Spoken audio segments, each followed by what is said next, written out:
우리 먼저 이 사과까지 공부했었죠, 그죠?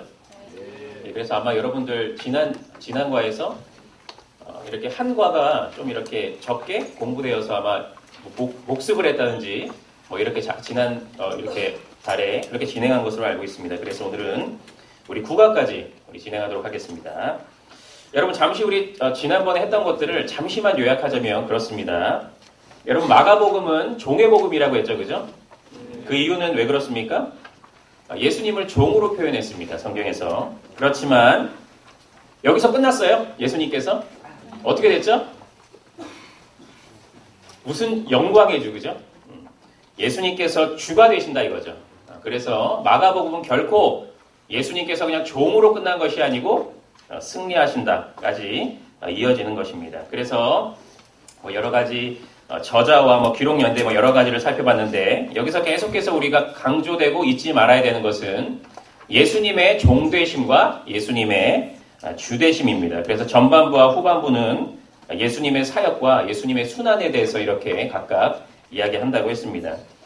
여러분 2과에서는 마가복음의 메시지를 전하는데 기독론에 대해서 먼저 얘기하고 있죠, 그죠? 예수님께서 주가 되신다라는 것을 강조하는 것이 바로 2과입니다. 그래서 베드로의 고백이 뭐죠? 예수가 누구시라고요? 그리스도이다라는 고백을 통하여서 이제 계속해서 예수님이 누구이신가에 대해서 이야기하고 있습니다. 여러 가지 배척도 일어나고 그렇지만은 그럼에도 불구하고 유대인의 왕이고 하나님의 아들이라는 고백이 사람들로부터 터져나오게 되고 자신 스스로부터 그것을 증명하게 되는 그런 일들이 벌어지게 됩니다. 그러는 가운데 여러분 제자도에 대해서도 나오는데 이것이 바로 제자들에게 요구되는 것이었죠, 그죠? 그런데 여러분 제자들이 그것을 바로 제자들이 이 제자도에 따라서 살아갔습니까? 아니잖아요, 그죠? 실패하잖아요, 그죠? 그것들을 통해서 우리의 모습들을 지금 거울 삼아서 보여주고 있는 것입니다. 그럼에도 불구하고 하나님께서 그들을 사용한다 이거죠. 하나님께 붙들림을 받으면 된다는 것을 여기서 얘기하고 있습니다. 여러분 하나님의 나라에 대해서 얘기하고 있죠. 갑작스럽게 임하는 나라라고 얘기했고 그 다음에 이미 그러나 아직 아닌. 여러분 이게 뭔지 알죠, 그죠? 이미 그런데 아직 아닌. 여러분 여기에 대해서도 우리 하나님 나라에 대해서 얘기하면서 이거에 대해서 얘기했거든요. 이게 뭔지 알아요, 여러분? 이미 그런데 아직 아닌. 뭐죠? 하나님의 나라가 임했죠, 그죠? 언제 임했습니까? 예수님께서 오셨을 때, 그죠? 초림 때 임하신 겁니다. 예수님의 십자가 대수가 부활로 인하여서 이미 임하신 것입니다. 그런데 아직은 아니다 이거죠. 그런데 언제 마지막에 임하죠? 예수님께서 재림하실 때 완전한 통치가 임한다. 그래서 하나님 나라는 이미 임했는데 아직까지는 아니다. 라고 이렇게 그런 내용들도 나옵니다. 여러분 그리고 종말론에 대해서도 나오죠, 그죠? 계속해서 뭐라고 얘기합니까? 예언의 성취. 과거의 선지자들이 예언했는데 기록된 대로 예수님께서 오시고 이런 일들 그런 것들에 대해서도 다루고 있습니다. 여러분 3과에서 보면 우리 광야, 말씀, 지성소가 같은 어원이라고 했는데 여러분 혹시 여기에 대해서도 여러분 혹시 그 궁금증이 풀렸나요? 혹시 운동원들과도 그래서 캠퍼스 모임을 할 때 이 내용도 다뤘나요? 보면 문제에 보면 광야, 말씀, 지성소가 같은 어원이라고 나옵니다. 그 의미가 뭔지 여러분 살펴보자면 혹시 아는 사람 여기에 대해서 내용을 난 다뤘다. 우리 캠퍼스 모임할 때 혹시 있습니까? 아마 그냥 이렇게 슬쩍 아마 흘리지 않았을까 제가 생각이 좀 들더라고요. 아마 여기에 대해서 내용을 좀 다뤄야 될 것 같아서 여러분 다음에 이제 5과를 공부하더라도 이 광야 말씀 지성소가 어떤 의미인지는 좀 이렇게 다시금 되새기면서 가는 게 참 좋을 것 같습니다. 여러분 광야 여기서 주된 내용은 뭐냐면 광야는 버려진 땅 그저 그냥 절망의 땅이 아니고 하나님을 만나는 것이 광야라는 것이 이 초점입니다. 여기서 다루는 내용의 초점입니다.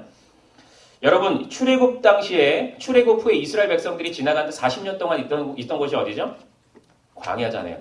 광야. 그런데 여러분 하나님을 만나는 곳이 바로 지성소였다는 거죠. 그래서 여러분 광야는 하나님을 만나는 곳, 하나님의 임재를 체험하는 곳이 바로 광야라는 것입니다. 그래서 그런 의미에서 같은 어원을 또 다루고 있는 것이 어원을 갖고 있는 것입니다. 여러분 예수님께서 광야에서 뭘 당하셨죠? 시험을 당했잖아요, 그죠? 그런데 예수님께서 사탄을 뭘로 이기셨습니까? 하나님의 말씀으로 이겼다 이거죠. 그래서 그런 의미에서도 같은 의미가 있는 것입니다. 하나님의 임재와 하나님의 말씀 없이는 살아갈 수가 없는 것이 광야인데 그것이 바로 하나님의 은혜이다 이것입니다. 그래서 그런 의미에서 광야 말씀 지성송 같은 어원을 가지고 있고 어떤 그렇게 이어지는 맥락들이 그렇게 이어지는 것입니다. 여러분 사과에서 보면 하늘의 갈라짐, 열리다, 가르다, 스키조를 다루고 있었죠. 그죠? 무슨 의미죠 여러분 그게?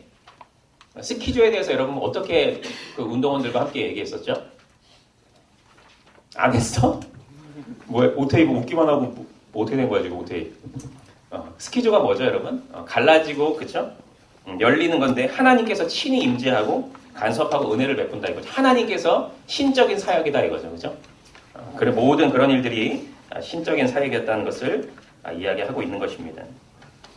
여러분 오과를 우리 공부하도록 하겠습니다. 마가복음 1장 16절부터 28절까지 내용입니다.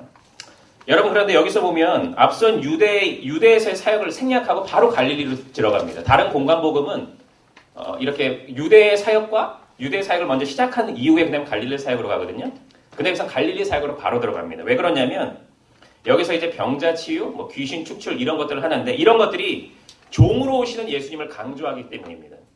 여기서 지금 강조하려고 하는 것은 마가복음에서 강조하려고 하는 것은 종으로 오신 예수님이잖아요. 그렇죠? 그래서 그 짧은 장 안에서 바로 갈릴리 사역으로 들어가게 된 것입니다. 여러분 예수님이 전도하시는데 그 대상이 누구죠? 첫 번째로는 예수님의 제자였습니다.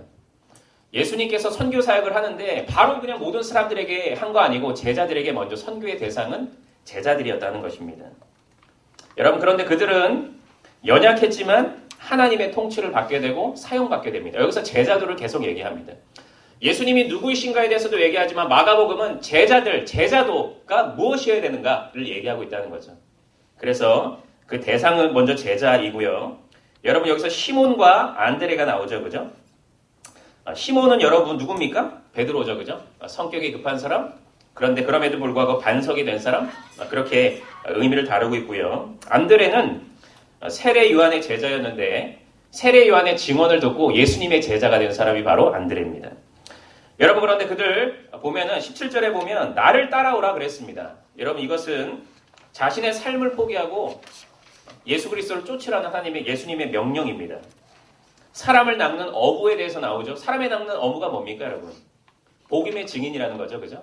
예수님께서 제자들을 부르시는데 너는 사람을 낚는 어부, 복음의 증인으로서 사용받을 것이다. 그랬습니다. 여러분 그런데 그들의 반응은 어땠죠? 저 안 됩니다. 나중에 따라가겠습니다. 그랬습니까? 아니죠. 그죠? 즉시 곧 마가복음에서 등장하는 단어가 곧이라는 단어가 굉장히 많이 등장합니다. 즉시 이런 단어가 등장하는데 바로 제자들이 예수님의 부르심 앞에 즉시 응답하게 됩니다. 여러분 그물을 버리고 쫓았다는 거 하는데 이건 뭐죠? 그물이 뭐예요? 그들에게 있어서 그물이 뭐였겠어요? 삶의 전부였습니다. 예수님을 쫓았을 때 그들은 자신의 모든 것들을 포기하고 완전한 희생 가운데, 완전한 헌신 가운데 주를 쫓았습니다. 여러분 이것이 바로 우리의 모습이어야 된다 이거죠. 제자도의 모습은 바로 이뤄야 된다는 것을 우리에게 지금 마가복음에서 가르쳐주고 있습니다.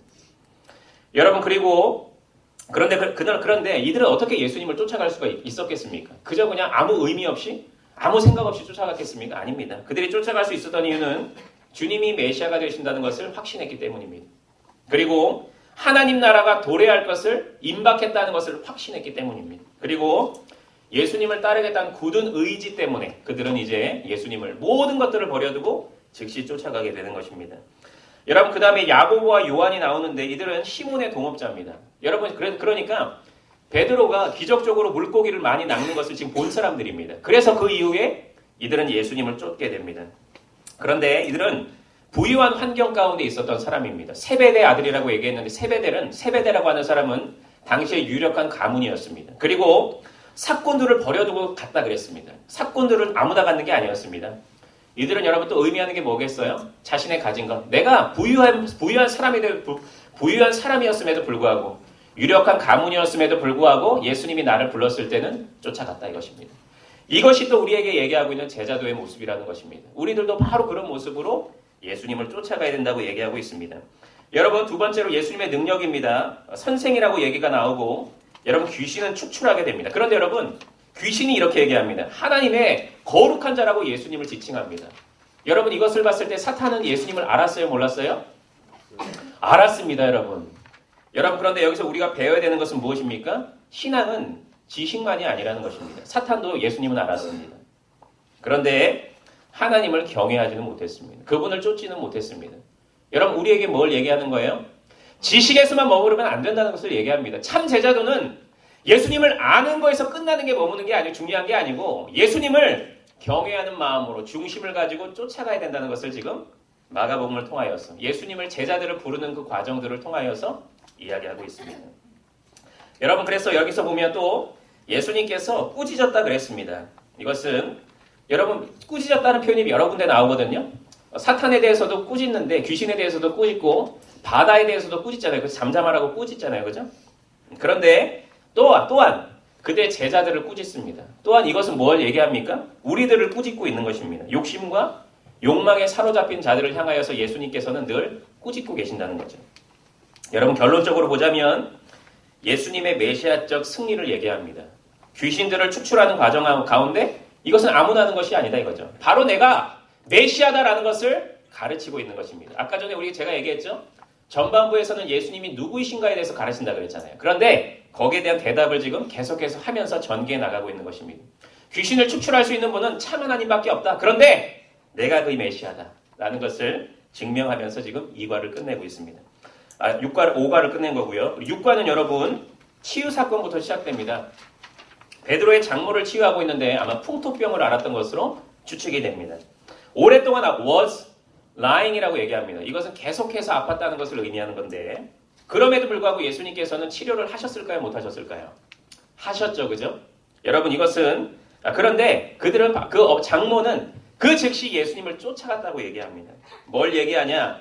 예수님의 치유의 목적은 무엇입니까? 단지 그냥 육신적인 치유입니까? 아니다는 겁니다. 우리의 영혼까지 치유해서 결과적으로 예수님을 쫓게끔 만드는 게 그 치유의 목적이라는 것입니다. 우리도 여러분 여러 가지 영혼의 치유함을 받은 사람이다 이거죠. 그렇다면 우리는 어떻게 됩니까? 예수님을 좇는 삶을 살아가야 됩니다. 하나님의 은혜를 체험하고 끝 아니고 예수님을 쫓는 삶을 살아가야 된다. 제자도에 대해서 또 얘기하고 있습니다. 그 다음에 종의 사역에 대해서 요약을 하고 있는데 또한 귀신이 자기를 안다고 얘기했고 근데 그 말하는 것을 허락하지 아니했다 그랬습니다. 귀신을 쫓는 과정에서 또 귀신이 나타납니다. 여러분 그런데 그 말하는 것을 허락지 아니했다. 그러니까 메시아인 줄 알았는데 사탄이 그것을 말하는 것을 예수님이 허락하지 않았습니다. 왜 그랬겠어요? 바로 이것은 사탄이 그거 구속사 예수님의 십자가 대속의 구속사역을 막으려고 하는 의도가 이 말하려고 하는 것은 메시아를 진정 찬양하고 증거하려고 말하려고 하는 게 아니잖아요. 그죠? 그래서 막으려고 예수님께서는 그렇게 한 것입니다. 여러분 갈릴리에서 설교 사역을 합니다. 그런데 그 가운데 기도를 했다 그랬습니다. 예수님께서 기도하는 장면이 마가복음에 나오거든요. 그런데 세 가지 특징이 있습니다. 뭐냐면 처음에는 밤 무렵에 했습니다. 그리고 한적한 곳에 혼자 했습니다. 그리고 큰 사역을 앞두고 있을 때 기도를 했습니다. 이것이 우리에게 여러분 기도의 모습을 또한 의미하고 있습니다. 우리가 얼마나 기도하냐 이거죠. 예수님은 기도가 필요 없는 분이셨습니다. 사실상 그렇지 않습니까?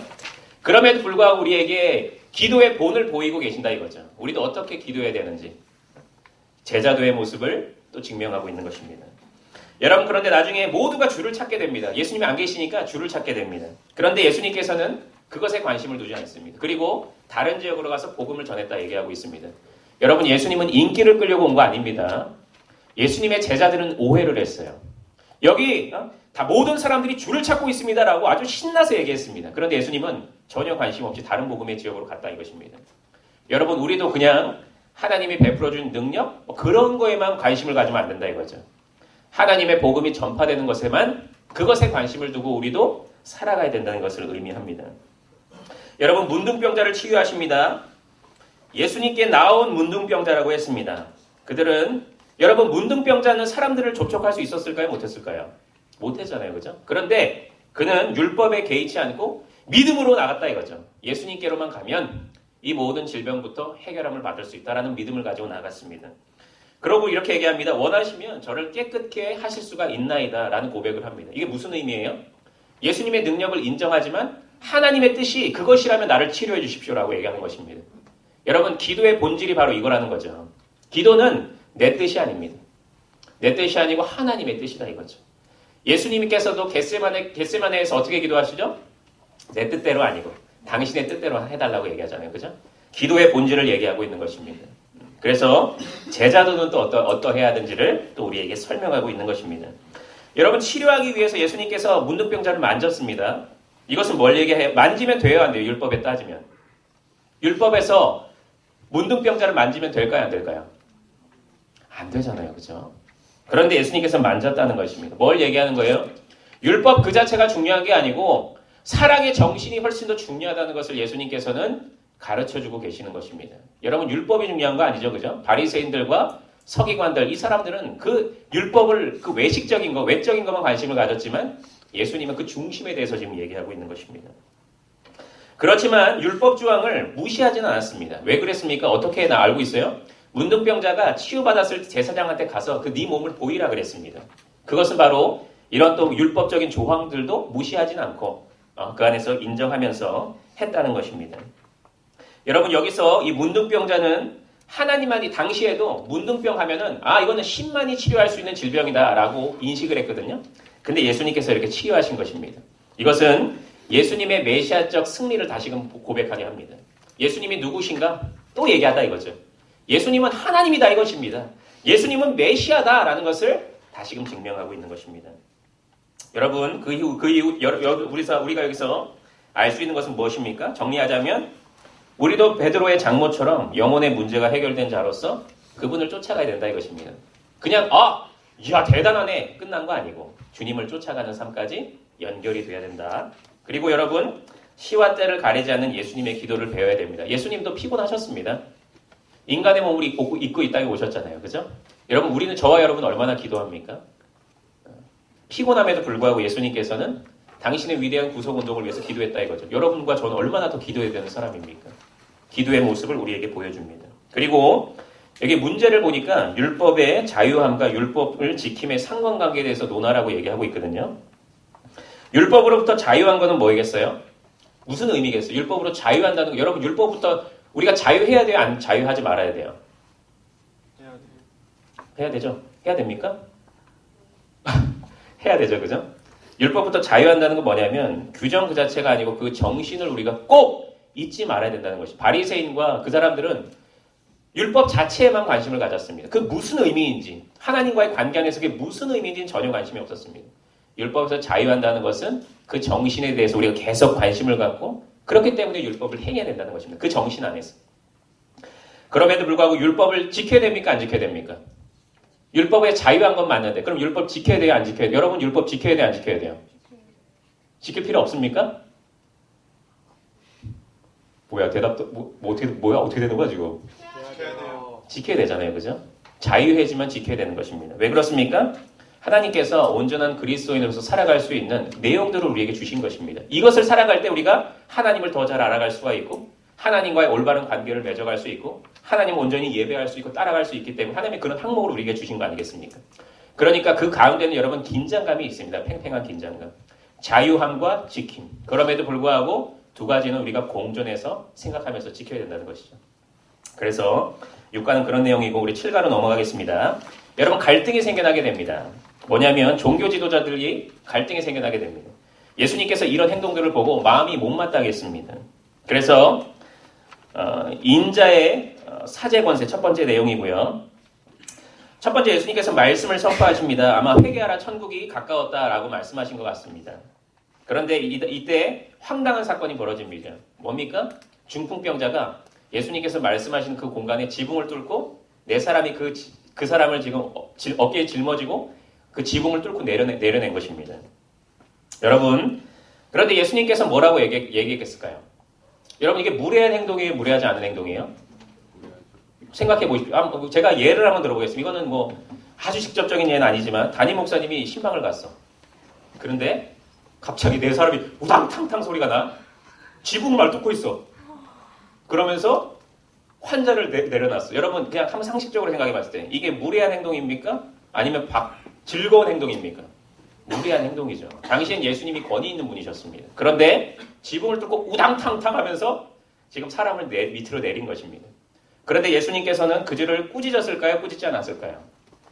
안 꾸짖었습니다. 오히려 너희들이 믿음이 있다라고 얘기했습니다.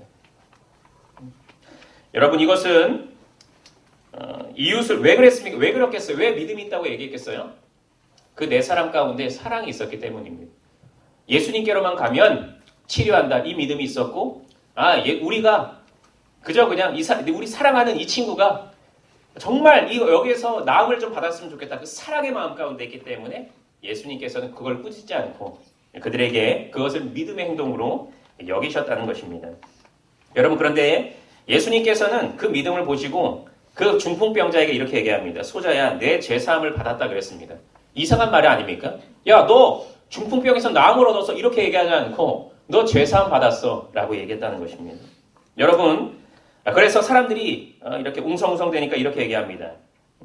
죄사함의 선언과 치료의 명료 중에 어떤 것이 더 쉽겠냐 얘기합니다. 이 둘 중에 뭐가 쉽겠냐 얘기합니다. 이것은 뭘 얘기하냐면 예수님의 죄사함의 권세를 지금 드러내기 위함입니다. 여러분, 예수님께서 지금 계속해서 초점을 맞추는 건 뭐예요? 자신의 메시아 되심을 증명하고 있습니다. 내가 죄사함의 권세를 가지고 있다. 사람들은 여러분, 죄사함의 권세는 하나님밖에 못한다고 생각하고 있었어요. 내가 그런데 죄사함의 권세를 할 수 있는 사람이라는 것을 드러내기 위하여서 이런 질문을 하고 본인이 답하시고 계시는 것입니다. 그리고 여러분, 물론 둘 다 신적인 사역인데 그런데 사람들이 잠잠했죠, 당연히. 그것을 받는 바리새인들은 아무 대답을 할 수가 없었어요. 왜냐하면 두 개 다 하나님이 하시는 일들이었거든요.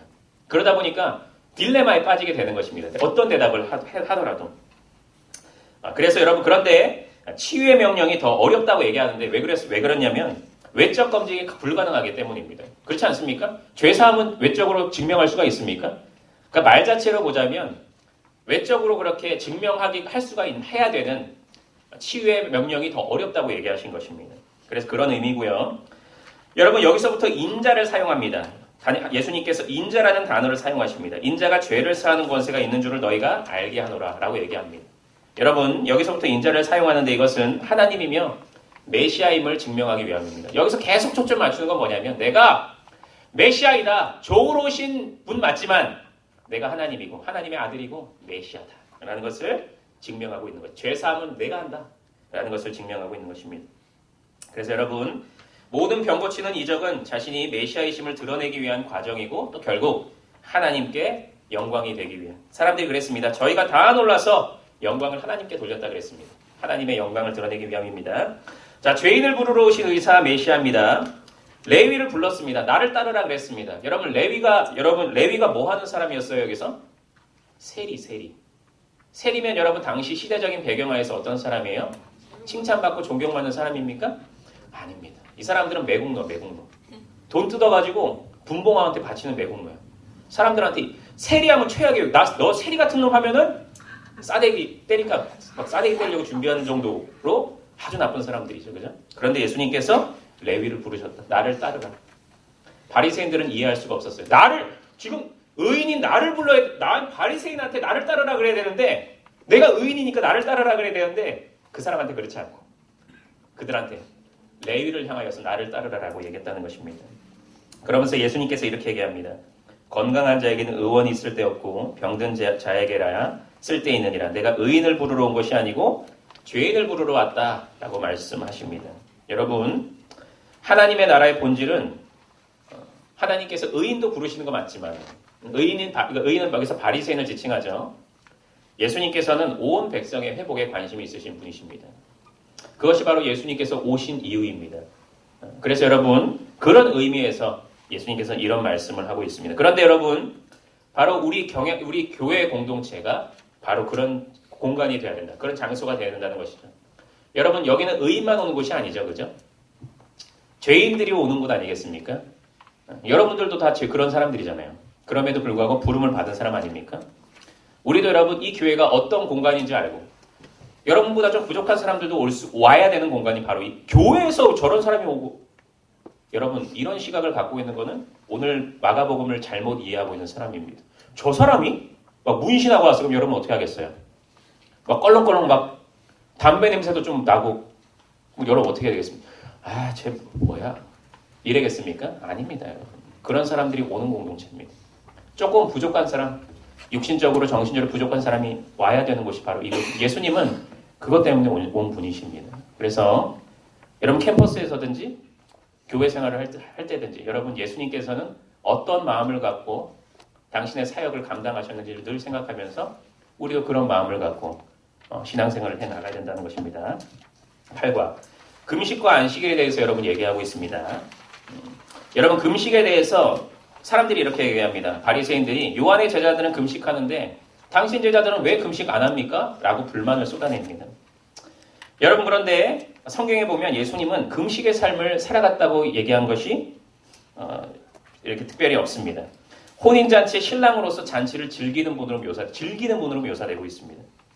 여러분 이것은 뭘 얘기하는 거예요? 예수님께서는 이 땅에서 하나님 나라 운동은 혼인잔치의 기간인 것입니다. 자신을 혼인잔치의 신랑으로서 묘사하고 있거든요. 예수님께서 오셨다 이거죠. 하나님의 나라가 임했다는 것입니다. 그렇다면 여러분 이것은 기쁘고 즐거운 일이라는 것입니다. 근데 어떤 사람은 이렇게 하나님의 통치가 자기에게 임했는데도 마치 절망과 혼돈 가운데 있는 사람, 꼭 내가 슬퍼해야 되는 사람인 것처럼 오해하는 사람이 있습니다. 그거 아니다 이거죠. 우리는 늘 기쁨과 감사와 즐거움이 넘쳐야 되는 사람입니다. 하나님의 통치, 신랑이신 예수님을 모시는 사람으로서 우리는 기뻐해야 된다는 것입니다. 그래서 그들의 잘못된 오해를 지금 지적하고 계시는 것입니다. 회개 이후의 삶은 하나님 나라가 임한 것은 새로운 창조로서의 기쁨이 충만하게 된 것입니다. 그래서 여러분 두 가지 비유가 나오죠. 생배 조각을 낡은 옷에 붙이는 것, 그렇게 나오는데 이것은 예수님의 새 질서와 유대주의의 옛 질서는 공존할 수 없음을 얘기하고 있습니다. 그러니까 우리가 지금 율법에 따라서 우리가 거기에 너무 얽매여서 거기가 완전히 최종 목적이 아니고 예수님께서 우리에게 새 창조가 임하게 됐다 이거죠. 율법으로 구원받는 거 아니고 우리는 하나님의 은혜로 구원받는다. 옛날에는 우리가 구약에 동물을 피로 제사해서 계속해서 반복적으로 하는 그것으로 우리가 우리의 죄가 씻김을 받았지만 우리는 예수님의 단번에 피 흘림으로 인하여서 우리는 구원을 받는다. 구원을 받는 존재다. 그런 받은 새 창조의 존재다. 우리는 기쁨 가운데 살아가야 된다. 이것을 이야기하고 있는 것입니다. 그리고 새 포도주는 새 부대라고 얘기하고 있는데 이것은 예수님의 하나님 나라는 옛 질서를 무너뜨리면서 임한다는 것입니다. 그래서 그것이 공존하지 않는다라는 것을 얘기하고 있고요. 그 다음에 안식일을 얘기가 나옵니다. 예수님의 제자들이 안식일에 이삭을 잘랐습니다. 여러분 이게 왜 문제가 됩니까? 여러분 이게 율법적으로 이게 문제가 될까요 안 될까요? 오케이. 자 이게 안식일이 아니에요. 그럼 문제가 돼야 안 돼요? 안 됩니까? 안 되죠. 괜히 두 번 물어보면 시험 들 것 같아.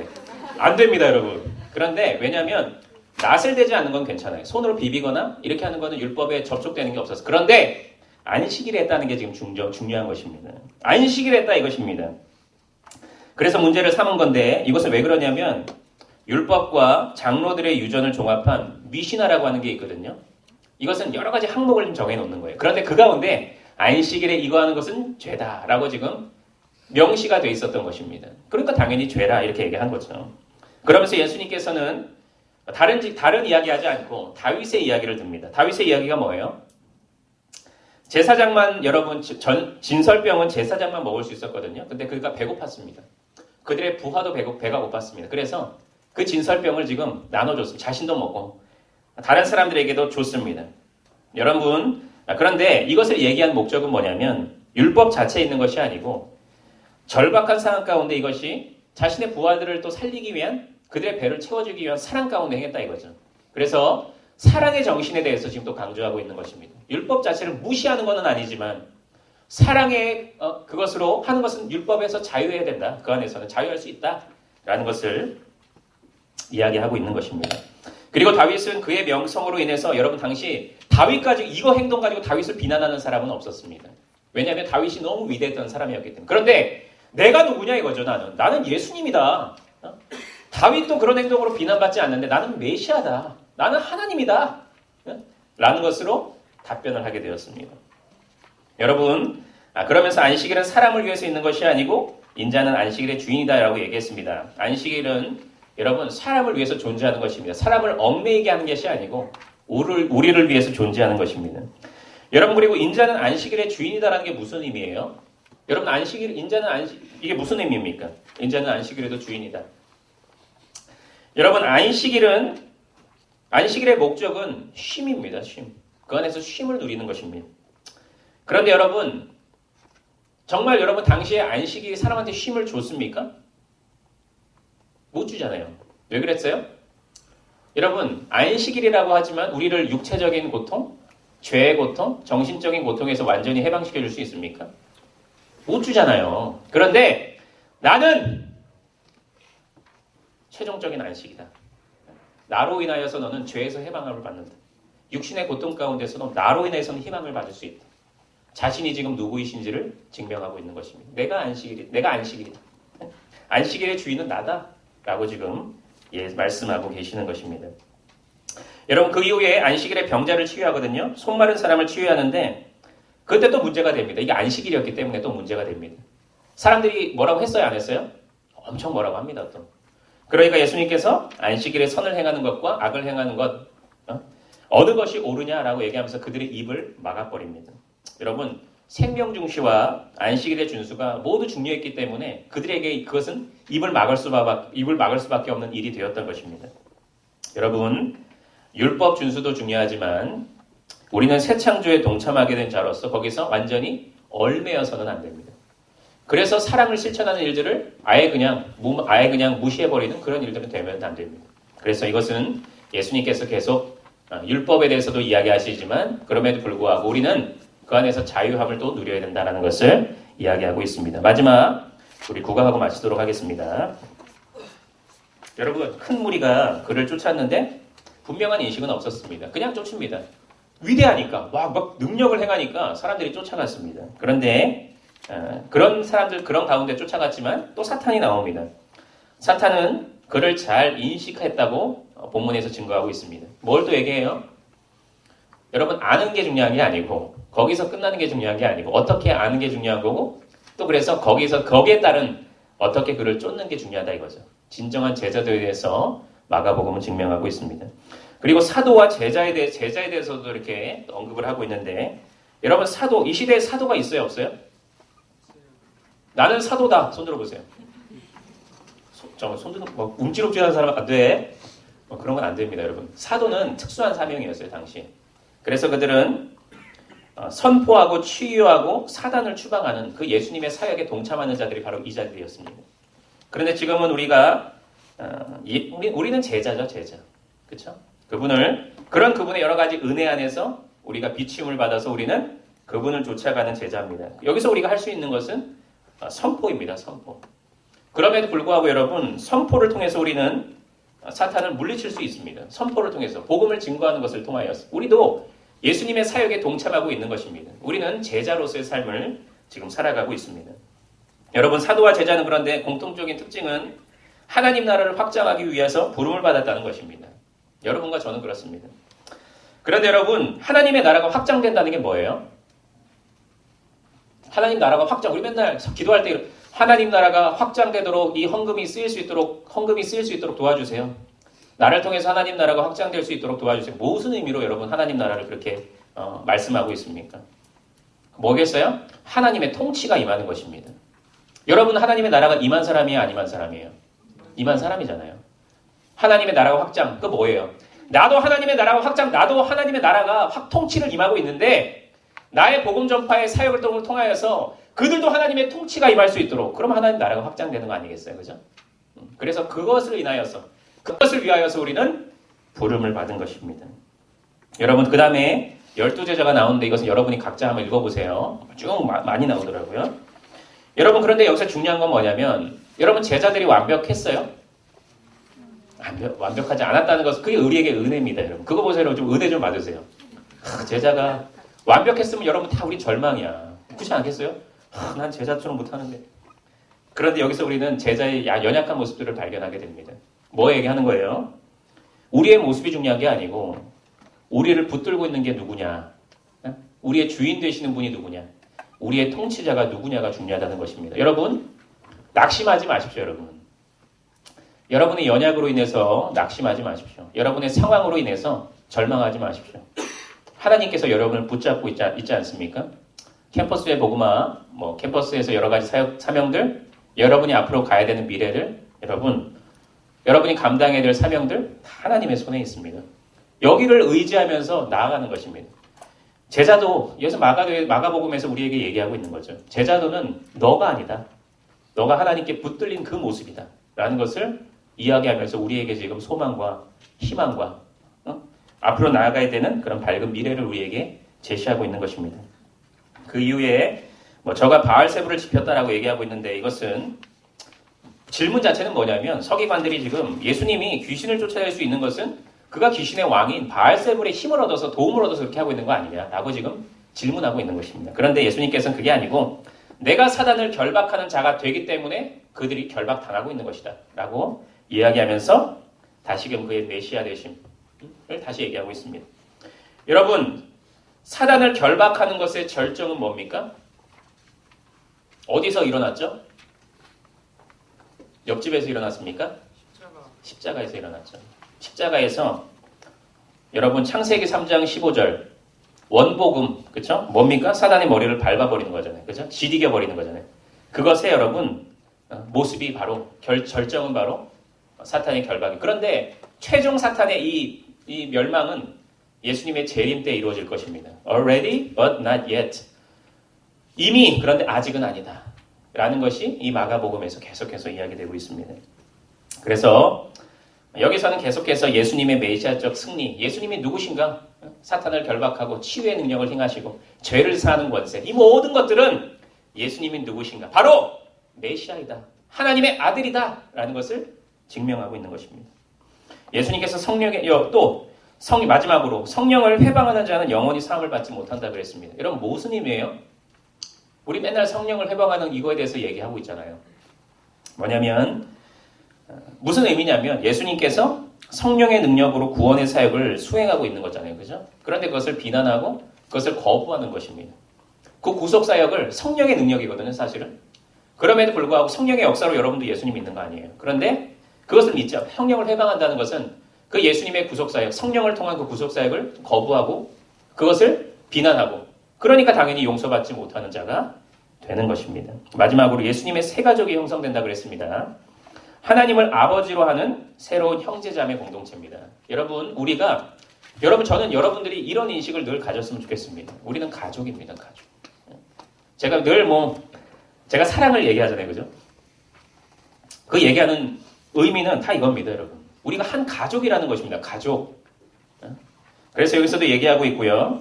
또한 여기서 새로운 가족의 누구냐, 여기서 얘기하고 있는데, 하나님의 뜻을 행하는 자라고 얘기합니다. 그래서, 이것은 무슨 의미냐? 하나님의 보내신 자를 믿고 죄에서 돌이키는 자. 이것이 바로 예수 세 가족의 어떤 모습들이다.